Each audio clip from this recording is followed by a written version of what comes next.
Friends, today we are talking about the tips and tricks to score 90 plus percentage in CBSE board exam 2025. Those tips and scores are the wealth for the students. And preparing for CBSE class 12 exams requires a strategic approach to ensure and secure the success. Here we will know some effective tips to prepare for your CBSE class 12th board exam for 90 plus percentage. First of all, understand the syllabus and exam pattern. Second, create a study schedule. Then focus on NCERT textbooks. Practice previous year's papers. Priorities high scoring sections. Take notes for quick revision. Strengthen weak areas. Revise regularly. Manage stress and follow a healthy routine. And last but not least, aware about the ban or punishments by the CBSE exam for malfunctioning. First of all, we will know what is the understand the syllabus. Friends, familiarize yourself with the syllabus to know the topics and weightage in the exam. Second is create a study plan. Divide your syllabus into manageable chunks and allocate specific time slots for each subject. Prioritize topics. Focus on high weightage and challenging topics. Time management. Allocate specific time slots for each subject and stick to the schedule because time and tide wait for none. Healthy lifestyle. Healthy, wealthy, and wise. Friends, ensure adequate sleep, a balanced diet, and regular exercises. Also, stress. Practice relaxation and make you yourself stressed less so you can study a lot. Management techniques like meditation or yoga to reduce your stress. Now, friends, we will know the tips for writing answers in CBSE class 12th and 10th exam. Friends, the tips to help you write effective answers in your CBSE class 12th exams will be very much useful for you. First of all, read carefully to your paper. Understand the question completely before starting to write. Identify keywords. Highlight the keywords too. Focus on the core points. Break down complex questions. Divide complex question into smaller, more manageable parts. Then structuring your answer. Introduction. Begin with a brief introduction that states the main point of your answer. Then body. Develop your answer with clear and concise points. Use paragraphs to organize your thoughts. Conclusion. Summarize your main points and provide a concluding statement with your answer. Use headings and subheadings also. Organize your answer into sections for better readability. Use diagrams and flowcharts, especially in science subjects. Visual aids can enhance understanding and clarity to your answers. Writing skill, clarity and conciseness. Write clear and concise sentences, avoiding unnecessary jargon. Handwriting. Ensure your handwriting is legible and neat and clean. Presentation. Present your answer in a well-structured and organized manner. Write limit. Word limit. Adhere to the word limit to avoid unnecessary writing. Then exam day tips. Friends, we will talk about the some tips which are the more important for your exam day. First of all, time management. Allocate time for each question based on its marks. Attempt all questions. First of all, you should keep in mind that you will attempt each and every question so that you can score more and more marks. Even if you don't know the answer, attempt it. You should attempt your question with wisely. Review your answers. Once you have finished your paper, review your answers to check for errors. Stay calm and focused. Friends, manage stress and anxiety through deep breathing and meditation. These tips will improve your answer writing skills and increase your chances of scoring high marks in your CBSE class 12th exams. We think so. Friends, now we will know all things in Hindi also, because there are many students of Hindi medium also.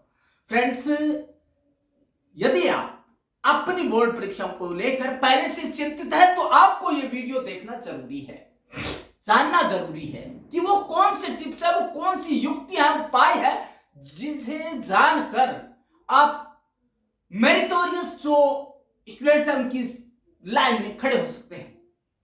दोस्तों, आपको पूरा syllabus करने से आपको परीक्षा घबराहट होती है, होनी भी चाहिए, होती भी है।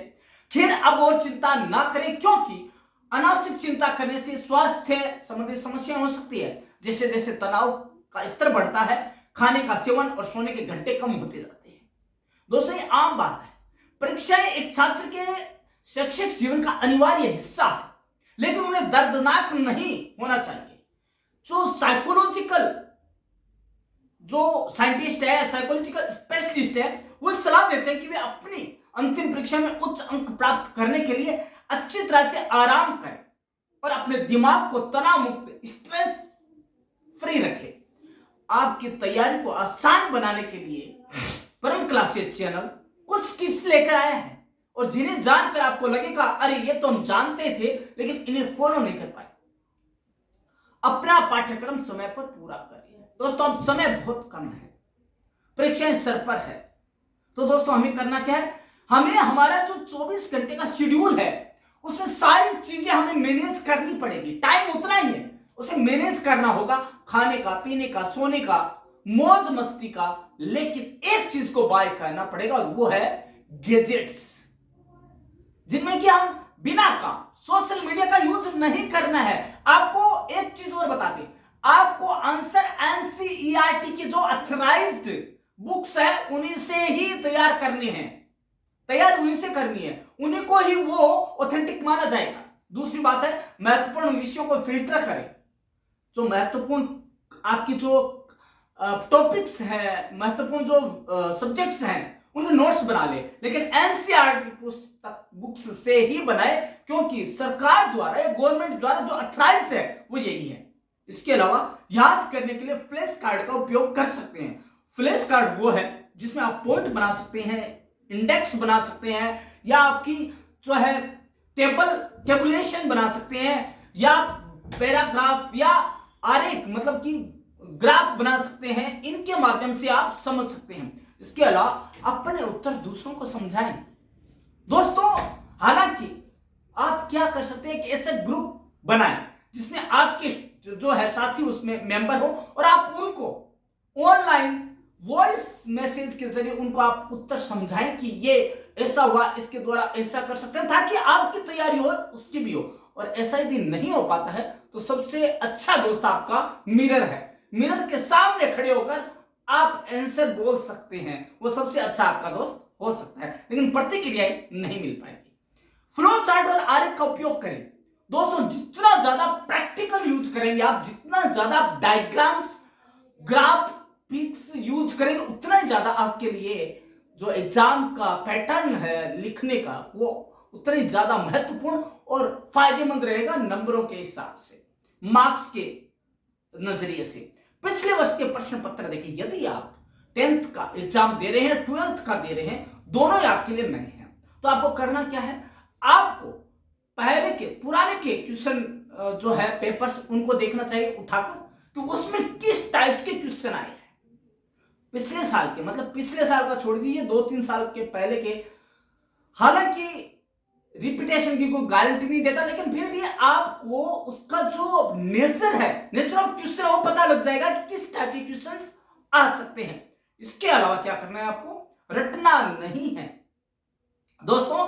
परीक्षा से पहले रात को पढ़ते समय आप जो पहले से जानते उसी पर टिके रहे। अगर आप नई चीज सीखने की कोशिश करेंगे तो आप खुद को और अधिक परेशान करेंगे। अपने नोट्स को दोहराना है, आप याद करना है, रटना नहीं है, याद कर ले। मैंने बहुत से स्टूडेंट्स देखे हैं जो कि मैथ्स के फॉर्मूले तक रटते हैं, मैथ्स के आंसर तक रटते हैं दोस्तों, और मेथड तक रटते हैं दोस्तों। यदि वो आपका जो सवाल नहीं आया, क्वेश्चन नहीं पूछा गया, तो क्या करेंगे आप? रटा हुआ ज्यादा नहीं होता है दोस्तों। और ये इस साल सीबीएसई बोर्ड ऐसा पैटर्न लाने वाली है पेपर का कि आपको रटा हुआ कुछ नहीं आएगा, दिमाग में से कुछ निकाल ही नहीं पाएंगे, क्योंकि वो किताब के बीच में से, लेसन के बीच में से पूछने वाली है, ताकि बच्चों का ओवरऑल परीक्षण किया जा सके, एग्जामिन किया जा सके। उसके अलावा अपने जो हेल्थ है उसका ध्यान रखें, हेल्थ इज वेल्थ दोस्तों। यदि आपने तनाव को आने दिया तो आपका स्वास्थ्य वैसे ही डाउन हो जाएगा। और कई बार क्या होता है, इतना ज्यादा तनाव ले लेते हैं कि हम एग्जाम देने के लायक ही नहीं रहते, सक्षम नहीं हो पाते दोस्तों। स्वास्थ्य के साथ खिलवाड़ नहीं करना है। इसके अलावा यदि आपके और अधिक जानना है तो परम क्लासेस चैनल तो है ही, लेकिन दोस्तों जाते जाते एक चीज बता देते हैं कि आपको एक चीज का और ध्यान रखना है, जिसके बारे में हम पहले बता चुके, वो है सीबीएसई बोर्ड की वार्निंग्स के बारे में आपको खास ध्यान रखना है दोस्तों। वो ये है कि यदि आप अनफेयर मींस में पकड़े जाते हैं, कई कैटेगरीज है, इसके लिए आप हमारा पहले वाला वीडियो देख सकते हैं कि उसमें यदि उन टॉपिक्स में, उन बिंदुओं में यदि आप अनफेयर मींस के केस में आते हैं तो 2 से 3 साल तक के लिए आप एग्जाम से बैन हो सकते हैं। और यदि आपको अपना जो व्यवहार है, अपना बिहेवियर, वो शांत रखना है, चिड़चिड़ा नहीं होना है एग्जाम में, आपको सभी से प्रेम से बात करनी है, आपको सही संयत रूप से बात करनी है, शांत स्वभाव में रहना है। तो दोस्तों ये थे हमारे वो टिप्स एंड ट्रिक्स जो कि आपको सीबीएसई बोर्ड एग्जाम में अच्छे मार्क्स दिलाने में बहुत ही मददगार साबित होने वाले हैं। तो दोस्तों और आप क्या जानना चाहते हैं सीबीएसई एग्जाम के बारे में, वो प्लीज हमें बताइएगा कमेंट्स में, ताकि हम आपके साथ कम्युनिकेट करके, हो सकता है कि हम आपकी प्रॉब्लम्स को सोल्व कर पाए और आपकी जो तनाव है, जो आपका स्ट्रेस है, उसको मैनेज कर पाए और उसको हम दूर कर पाए। यदि दोस्तों हम ऐसा कर पाए तो हम आप खुद को बहुत ही बड़ा सौभाग्यशाली समझेंगे। तो दोस्तों कल मिलते हैं एक ऐसे ही नए टॉपिक के साथ, ताकि आपको स्ट्रेस फ्री कर सके। धन्यवाद दोस्तों।